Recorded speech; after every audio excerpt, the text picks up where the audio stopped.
in any way. They're finished, they have services. But most of them are less poor, and some of their children even have degrees from good universities. So I think one of the things that is important that I would stress is that Latin America has moved on. Its past marks it, but it has moved on. It's no longer the Latin America of Galeano, brilliant propagandist though he is, for a particular vision of history. The second thing I would stress is that this is a region of great heterogeneity. It's easy to imagine that because there's only two main European languages plus a series of indigenous languages spoken there, but basically everybody speaks only one of two languages, or nearly everybody, that it's all the same. I mean, Ronald Reagan famously said after a visit in 1982 in which in Sao Paulo he thanked the people of Bolivia for their welcome, that when he came back he said, "You'd be surprised, they're all separate countries down there." And this was in fact a profound insight, and it's true. And the degree of leverage or the role for outsiders varies fundamentally between when one's talking about, say, Honduras or one's talking about Brazil. In addition, in the last decade or so, there's been an important diversification of the region's international economic and political relations. There's been a relative decline of American influence, of United States influence, although this was always relative when it came to South America, which was never an American backyard, in inverted commas. I would say there's sadly been a stagnation of European influence, and we've clearly seen the rise of China and India in terms of their economic importance to the region, and perhaps potentially in the future their political importance. And others are tiptoeing around the region, including Russia and Iran. On the other hand, there is, of course, some countries in Latin America, and it is individual countries rather than the region, have much greater global clout, and that particularly applies to Brazil and to a lesser extent Mexico. And they, of course, have their own agendas, and especially around the importance of a multipolar world and the reform of international institutions which no longer reflect the balance of power in the world. Now let me, having set the scene, let me just run through two or three of what I think are the main sets of issues which will confront you in the, well, one imagines will be perhaps rather less than a year that you will be in this job. Who knows, perhaps it'll be longer. The title we were set was What Role for Latin America in the World, Policy Shaper or Policy Consumer? And I think in one area, the area of democracy, I think in many ways Latin America is a policy shaper for the developing world, because it is a great region of democracy now. Despite outward appearances and despite problems in some countries, I think democracy in many countries is standing up reasonably well, especially when one takes into account that Latin America is trying to apply democracy in the most unequal societies in the world and to use it to reduce inequalities. The last few years have seen considerable progress on poverty reduction and reduction of income inequality in some countries, though not all, though of course it's never enough. But those who argue that what has been achieved is not worth achieving are essentially arguing for tearing things up and starting again, and that usually makes things worse. So I think it's important to celebrate progress and recognize it when there is. I think there's also been a general trend towards more inclusive politics, though that in some countries is a turbulent process. And you know, one could argue that some countries were starting from a rather low base there. We've also seen the rise of the left in various countries over the last few years, though it's important to point out that the left has, in some ways, it differs more than it is similar in the region. And in particular, there are sort of two broad camps. There is the Bolivarian Alliance, which is essentially anti-American, which believes in state-dominated socialism, at least in Venezuela, to a less extent in other countries, believes in nationalization, believes in participatory democracy rather than representative democracy, although there's a tension there between the two. And then there is the other left, which is more social democratic in countries such as Brazil, Uruguay, and Chile. Now, democracy, of course, brings political alternation, and it brought the left to power in many countries. And the political tide may be turning now. I mean, it's too early to say, but I would particularly note the results of the congressional election in Argentina because of the effect of recession on incumbents, and when the incumbents of the left, they're affected particularly. Now, of course, there is, despite that generally fairly positive picture, there is, of course, what's happened in Honduras. And which was shocking and touched a nerve because it reminded people of the kind of events you were talking about from the 1970s. I think it's important to ask whether it's an anachronism or whether it's the shape of things to come.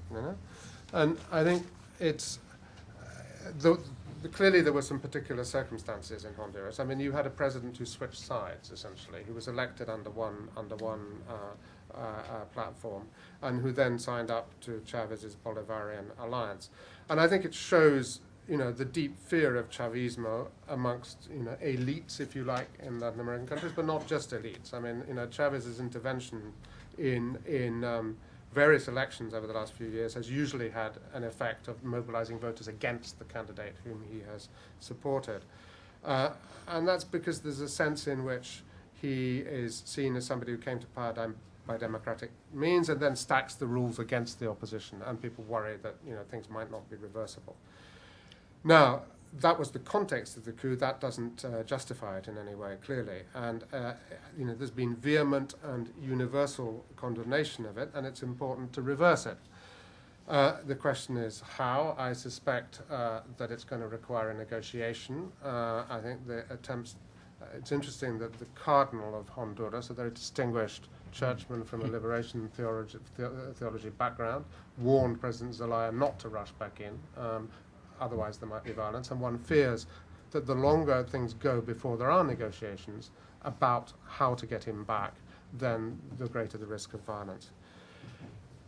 And more generally, I think the region faces the difficulty of applying the democratic charter to situations in which presidents violate democracy or threaten to undermine democracy. And one notes in Venezuela at this moment, the man from the opposition who was elected mayor of Caracas in November and whose job has been abolished as a result is on hunger strike.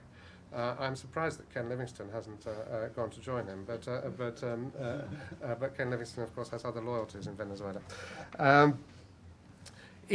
But situations such as Honduras aside, and I hope it is exceptional, the broader challenge is to improve the quality of democracy, clearly, and its institutional strength. And in that, an increasingly vibrant civil society in the region plays an important role. Then moving swiftly on to social and environmental issues, I think the region is both a policy shaper and a policy consumer. There's been a lot of innovative social policy, especially the conditional cash transfer programs, of which Brazil and Mexico have very big ones. They've been copied in many other countries. They've been copied around the world, but also in things like urban renewal and transport programs. I mean, a bus-based rapid transit system, which was pioneered in Curitiba in Brazil, it's been rolled out in several Latin American capitals, and even as far afield as Los Angeles and Bangalore. Now, on environmental policy, education, I think clearly there the region is lagging, and it needs to be a policy consumer more than a policy shaper. And it needs, I think there's a role, for example, for Britain and other countries in trying to encourage best practice in terms of classroom environment, teacher evaluation, and so on, in school inspection. On environmental policy, as you've said, Latin America has a key role to play, and I won't repeat the important points you made about the vulnerability of the region to climate change and its importance as part of the solution. I do think Brazil's policy towards Copenhagen is very much still in play, actually, between there are different views within the Brazilian government, and I think an early dialogue with Brazil there is important. Another area that I think where the region perhaps needs to be a policy consumer is on the question of land rights and conflicts over land rights, and particularly as they relate to extractive industries and the environment. I mean, in Peru last month, there was a long-running conflict ended in tragedy. It's important, I mean, 34 people were killed, not 100, as was widely reported in Brazil. 34 people, according to the Ombudsman's office, which is independent in Peru, 10 protesters and 24 police. So one needs to keep these things in perspective, but clearly it was a terrible breakdown of government policy that this thing should be allowed this dispute should be allowed to get to that point. So I think the scope for outsiders, and particularly Britain, because a lot of British mining and oil companies and gas companies are involved in Latin America, active in Latin America, to try and promote legal frameworks of consultation that can resolve such conflicts before they reach violence. You mentioned also the growing problem of organised crime and the issue of security, and much of that, of course, is related to the drug trade, and there, I think it's important to note that Britain, we are told by the UN, is the cocaine capital of Europe, and as long as we continue with the policy of prohibition, which some people will know that the Economist thinks is madness, but as long as we continue with it, then we have to face up to our responsibilities in Latin America. And I think British aid to Colombia, I know it's controversial in this country, but I think it's been influential in terms of the degree of influence and change it's achieved for a relatively modest outlay. Human rights change, the armed forces were suspended for good reasons, I think, earlier this year or last year because of the problem of extrajudicial executions carried out by the army. But the overall record in Colombia is clearly one of great improvement and clearly one of an attempt to establish civilian control over the armed forces and transform the armed forces and modernize them. And I think there's a case for reviewing that decision to suspend the aid. And then just lastly, because I'm running out of time, the issue of the economy, which you also mentioned. And actually, I think on the economy, Latin America should oddly perhaps, given its history, it should be seen mainly as a policy shaper, actually, in today's world. There was a golden half-decade of growth, which is now over, of course, because of the financial crisis and recession. But unlike previous crises in the region in the last 30 years, this one did not come from inside, it came from outside. And Latin America is not going to do significantly worse than the rest of the world, with a fall in GDP forecast this region roughly of 2 to 3%, with a mild recovery starting in the second half of the year. Now, clearly there are big variations, and Mexico and Central America are going to be hit worse because of their links to the U.S. economy. And I think the situation in Mexico is quite worrying in many ways. And Ecuador, Argentina, and Venezuela may do worse than the regional average unless commodity prices continue their recent rise because of policy mistakes, basically. But I think Brazil, Peru, Colombia, and Chile look as if they're going to do better than the regional average. Now, the reason that recession came late to Latin America and will mainly be mild is because the financial system in the region hasn't magnified it. Now, that's partly because the financial system is still fairly small. But it's also because Latin American countries learned the hard way from financial collapses in the 1990s and generally regulate their financial systems quite tightly. And they've also adopted much more responsible fiscal, most of them, much more responsible fiscal and monetary policies. And that has meant that they've been able to take counter-cyclical measures similar to the ones we've taken in this country, really for the first time. And that is part of what many people call the post-Washington consensus, which is not shared by everybody in Latin America, but shared by many, of open market economies, but with a bigger role for the state than the original Washington Consensus envisaged, not just in regulating markets, but in fighting poverty, promoting innovation. And there's a debate going on in industrial policy. So in other words, where Latin America has been for the past 5 years on this issue is where we all are now. Now, just finally, Britain and Latin America, I think one has to start by saying that British influence is actually rather limited in Latin America. Unfortunately, DFID is no longer in the region. We couldn't withdraw our man in from Tegucigalpa because we don't have one, or a woman either.